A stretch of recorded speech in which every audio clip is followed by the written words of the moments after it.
সুপ্রিয় দর্শক, আসসালামু আলাইকুম। সবাইকে আন্তরিক শুভেচ্ছা জানিয়ে শুরু করছি আজকে একটা নতুন ভিডিও। নতুন আলু দিয়ে আর মুরগির গোশ। এটা হলো পাকিস্তানি মুরগি। এই ভিডিওটা আপনারা দেখতে থাকুন। চলে গেলাম রান্নাঘরে, বসায় দিলাম একটা কড়াই চুলায়।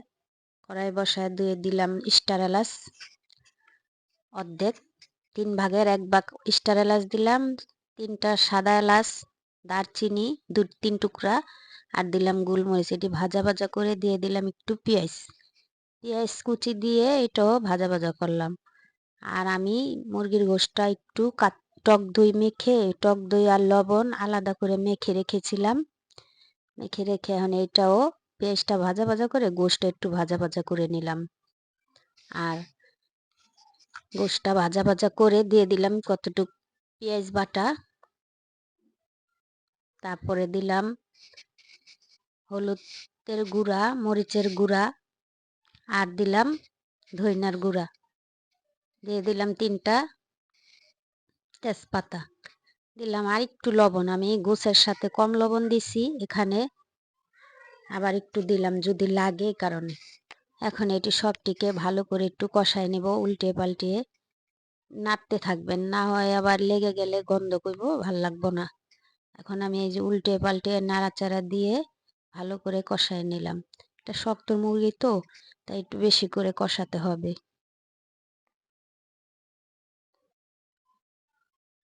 উল্টে পাল্টে এই যে নাড়াচাড়া দিয়ে নেব।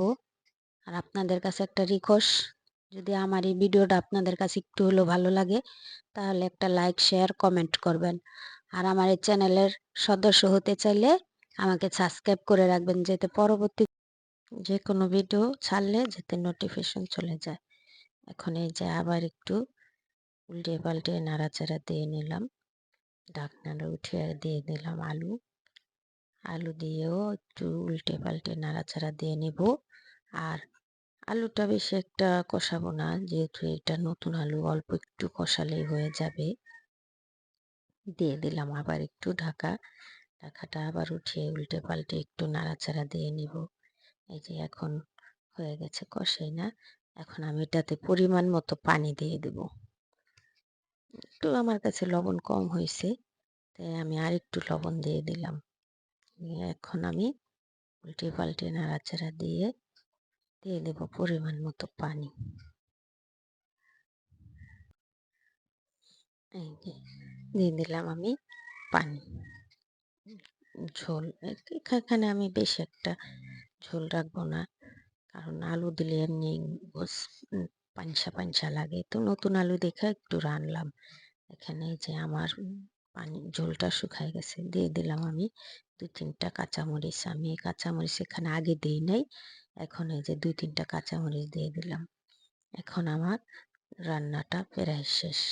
দিয়ে দিলাম আমি 1 চামচের মতো একটু ঘি। এটা আপনারা চাইলে দিতেও পারেন, নাও পারেন, আমার বাসায় আছে দেখে আমি দিলাম। এখন আমি আবার ঘিটা দিয়ে একটু উল্টে পাল্টে নাড়াচাড়া দিয়ে নিলাম। আর এই তেজপাতাটা ফালাই দিলাম, দেখতে খারাপ দেখা যায় কারণে। আর এখানে আমি দিয়ে দিলাম ভাজা জিরার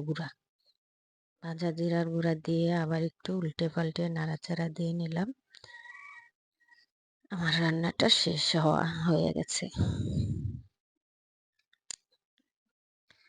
আমার ভিডিও যদি আপনাদের কাছে কোনো এক অংশ যদি ভালো লাগে তাহলে চ্যানেলটি সাবস্ক্রাইব করে রাখবেন।